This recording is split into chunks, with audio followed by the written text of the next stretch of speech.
ආයිබෝන් දොය පුතේ ඔයාලා මේ එකතු වෙලා ඉන්නේ ගණිත ගැටළු 100ක් වීඩියෝ මාලාවේ දෙවෙනි ගැටලුවත් එක්ක.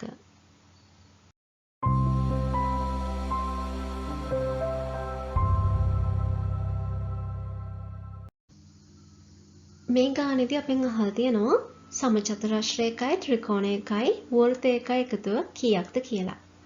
බලන්න මෙන්න මේ රූප සටහන් ටික දිහා බැලුවම අපිට පේනවා එක වගේ කොටු දෙකක් තියෙනවා. මෙන්න මේ කොටු දෙක ගුණ වුණාම 36 එනවා කියලා.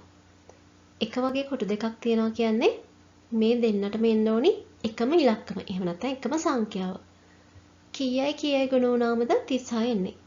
ඔයාලා දන්නවා 6 වරක් 6 36යි කියලා. එකම ඉලක්කම් දෙකක්නේ. අපිට එහෙනම් හැම කොටුවකටම දාගන්න පුළුවන් 6 කියන ඉලක්කම. දැන් අපි යමු දෙවෙනි පේලියට. මේ දෙවෙනි පේලියේ එක වගේ ත්‍රිකෝණ දෙකක් තියෙනවා.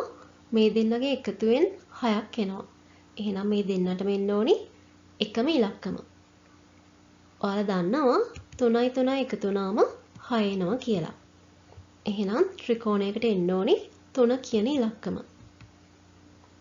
දැන් අපිට ඉතුරු වෙලා තියෙන්නේ වෘත්තයක අගය හොයාගන්න විතරයි.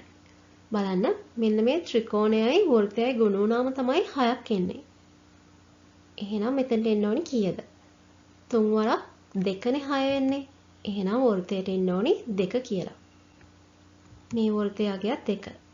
හරි. ආය අපි චෙක් කරමු. 3 වරක් 2 6යි. 3යි 3යි එකතු වුණාම 6යි. 6 වරක් 6 36යි. එහෙනම් දැන් අපි උත්තරේ බලමු. මේ තුනේ එකතුව. 6ට 3ක් එකතු වුණාම 9යි. 9ට 2ක් එකතු වුණාම 11යි.